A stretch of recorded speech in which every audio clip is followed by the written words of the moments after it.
I wanted to make a video about the cost of living in Hong Kong because when you see a lot of forums online, the first question people ask is, I was offered a job making such and such salary per month. Can I survive in Hong Kong? And generally, you'll see two different types of responses to that. There'll be the elitist person who says, if you're not going to make at least 100,000 Hong Kong dollars per month, then don't even bother moving to Hong Kong.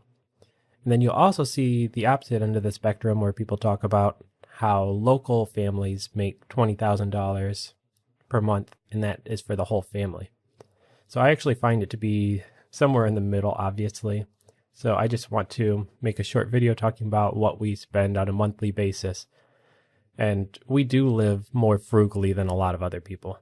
So we actually live in the new territories, and the biggest expense in Hong Kong is really the housing. So I'm going to talk about our current apartment. This is a picture of our current apartment. It's much smaller than what you get in the U.S. In the U.S., when you think of housing, you think of, a house. And I think our last apartment there was about 500 square feet. The apartments here are more like cubes. So our current apartment is about 400 square feet, and we find that just fine for both of us and our dog.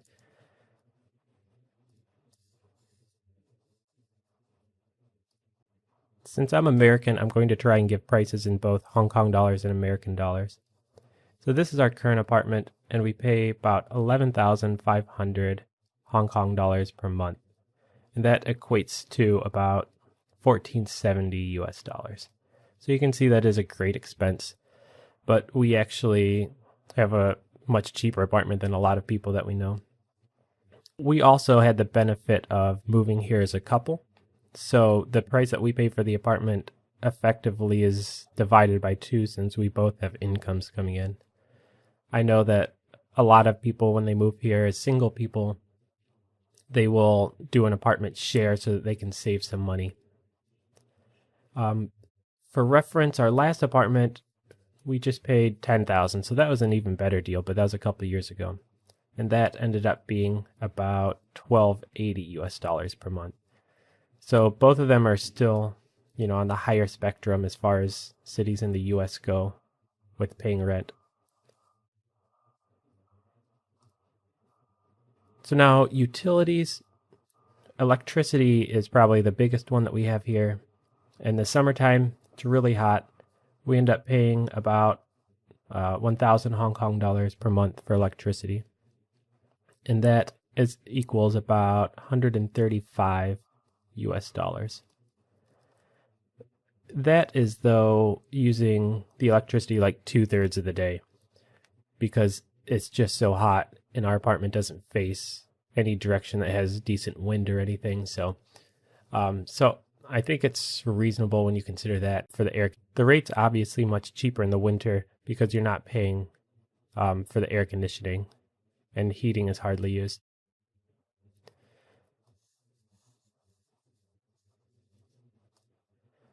Okay, going on to the next one, the gas. We pay about 300 Hong Kong dollars for the gas bill, and that equates to about 38 US dollars. So that's not bad. We have the gas burning stove and then the water heater, so that's primarily all that we use gas for. And the cell phone bill's really cheap here compared to the US. We just have prepaid plans where we get 2 gigabytes of data, no minutes or anything like that. We really don't call or text. Everybody uses WhatsApp here. So for our plan, we pay 78 Hong Kong dollars per month, which is about 10 US dollars. So really cheap, and the data is fast and, it's nice. It has great coverage. It works whether you're hiking on a mountain or if you're on an MTR train or whatnot. The water bill, we pay about 93 Hong Kong dollars, which is about 12 US dollars. It's really cheap. That's like every 2 to 3 months or something. So we're not too concerned with the water bill.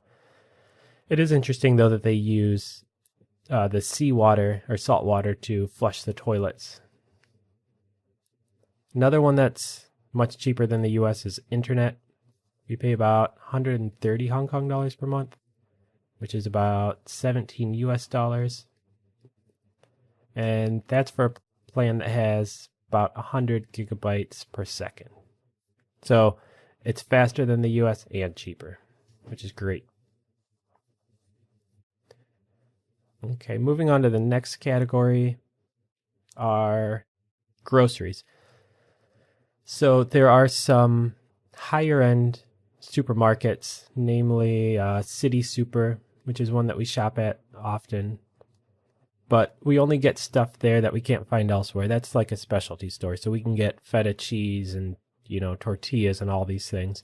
It is nice that you have access to everything. You just end up paying more for the specialty products. On a daily basis, we shop at this little place called Kaibo. And it just has produce and meats and, some dried goods and everything. It's by far the cheapest place that we found. In our current area, it's cheaper than the wet markets even. So the wet markets are the outdoor market stalls. You can see Karen here at a fruit stall. And we shop at those often also. You can get, good produce for a good price. And then in between City Super and Kaibo, there are places like Welcome and Park and Shop. And those you can find in pretty much every neighborhood. You can find most anything that you need there. And their price is sort of in between City Super and Kaibo. So for groceries, since I'm vegetarian, I cook vegetarian a lot of times. For a lot of meals, we'll probably end up spending like 30 to 40 Hong Kong dollars on produce and, rice and sauces and everything else. So that's total. We end up cooking enough for lunch the next day. So we do eat quite frugally here. But it's a whole different story if you eat out. Eating out is much more expensive in Hong Kong, as far as, we've noticed. So moving on, talking about some shopping, some general shopping goods. This was a mall in Shunwan that we went to, and you can just see how packed it is. It was like a holiday. It gets crazy. So goods here are similar price to the US, but the big thing is there's no tax. So that makes everything quite a bit cheaper, and you just pay this sticker price so that, it's easy to calculate, if there's 10% off or whatever. There are some sales in Hong Kong, but there's hardly ever clearance prices, we've noticed. So in the US, you can go out after, holidays and things and buy things 50% off because it's on clearance. Here, that's not really a thing. And another big thing when you're buying electronics or, any goods is generally there are no returns. So we're used to that in this day, like with Walmart and Amazon. If you don't like something, you can just return it. That isn't the case here. If you buy it, you have to sell it secondhand if you want to get rid of it. So that can get annoying. A little buyer's remorse, One thing that we don't really do anymore is we don't really go to the movies. I know that the prices for movie tickets in the US have gone up, but here it ends up being about 24 US dollars for 2 movie tickets. And then, all the food and drinks are overpriced there. So that's something we sort of gave up on. Just too expensive to go to the movies.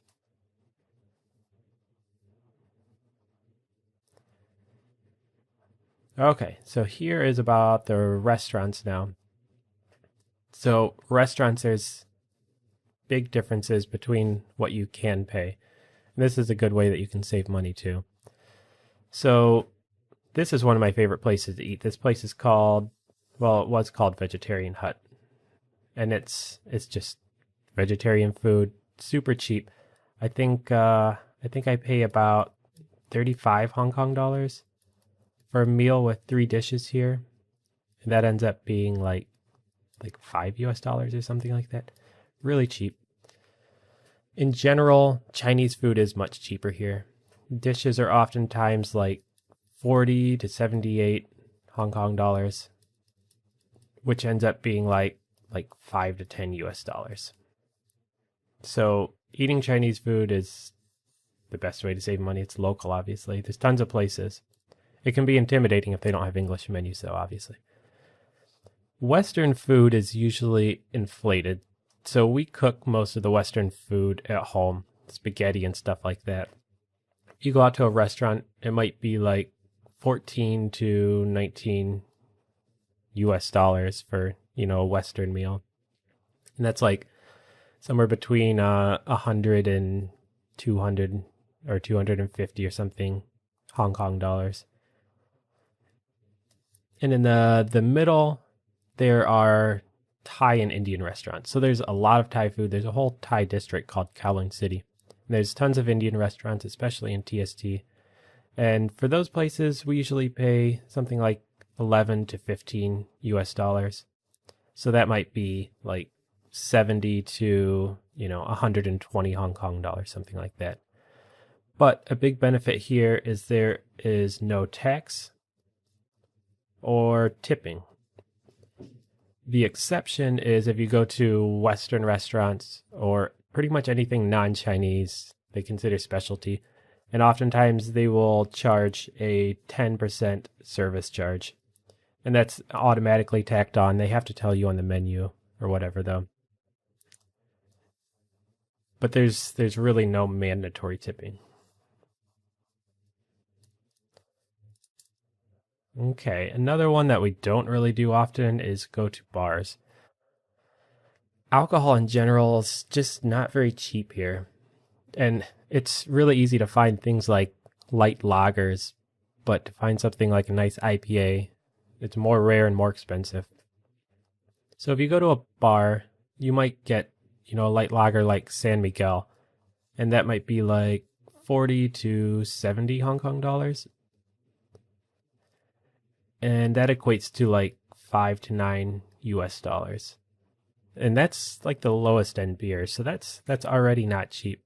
But if you get something nice and imported, you might pay like 65 to 90 Hong Kong dollars, which is like 8 to 12 US dollars. So it's kind of just too expensive for us to go out often. So I know we have a lot of friends that go to bars frequently, and we'll go every once in a while, but not that often. It's much cheaper just to buy at the supermarket and, play board games and drink at home with friends and stuff. And another thing that kind of stinks is there's not a lot of happy hour deals. I know in the US, we could get some pretty decent happy hours, and, you get drinks at a special, you get some. Here I've never really seen happy hours that even include food. There's usually like minimal discounts on drinks, and that's about it.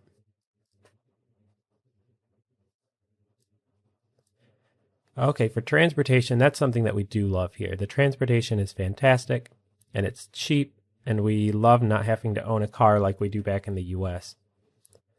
So probably the most expensive transportation are taxis.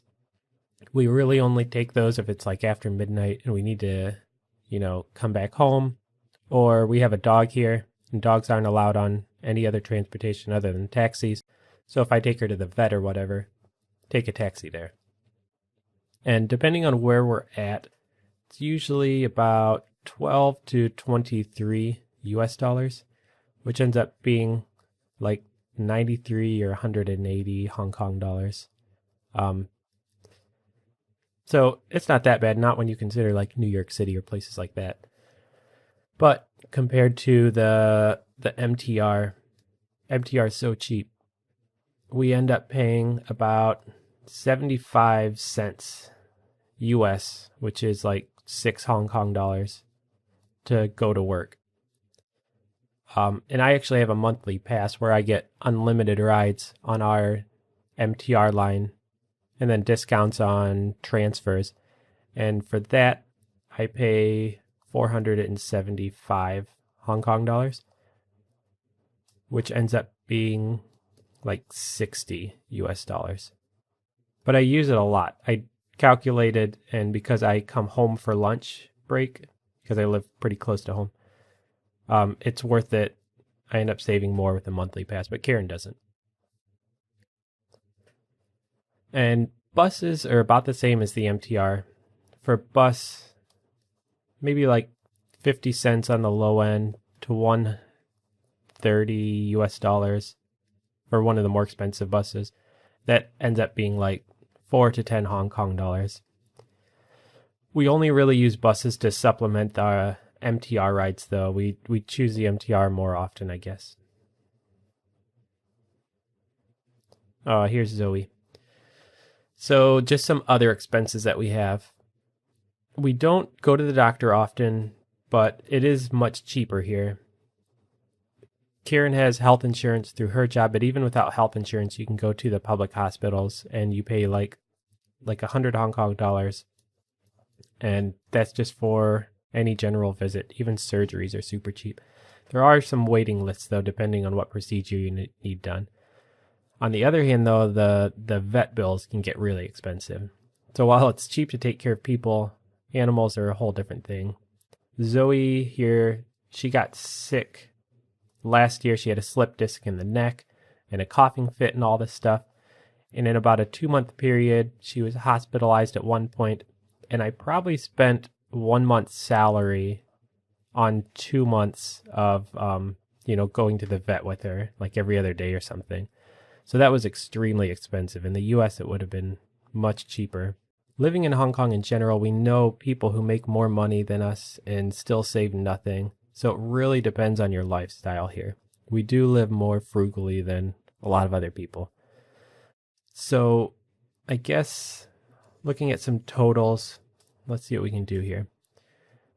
Our general other expenses, we usually think that we spend about 7,000 Hong Kong dollars outside of housing. So that's utilities and transportation and food and restaurants and goods and everything.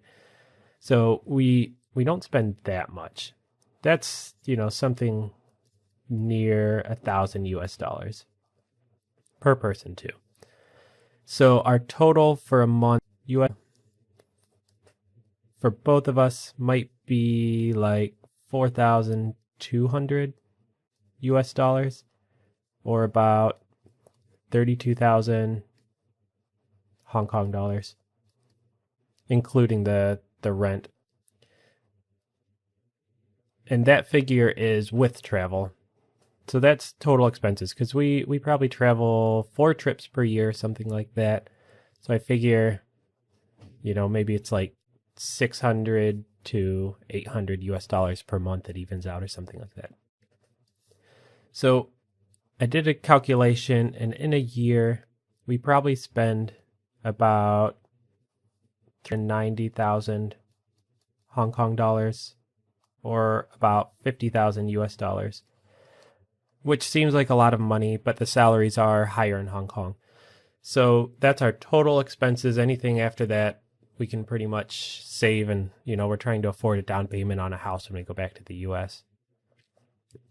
So, it is expensive to live here, but if you have a decent salary, then the saving potentials are pretty big too. And that's namely because there's no cost for health insurance. It's included through her work. She doesn't have to pay extra for it. Even if you don't have health insurance at your work, like my job, you can still get the public health, which is super cheap. Then the other thing that helps is there is super low taxes. And that's huge. In the US, we might pay like a third of our salary for taxes. In Europe, I know it's more like 50%.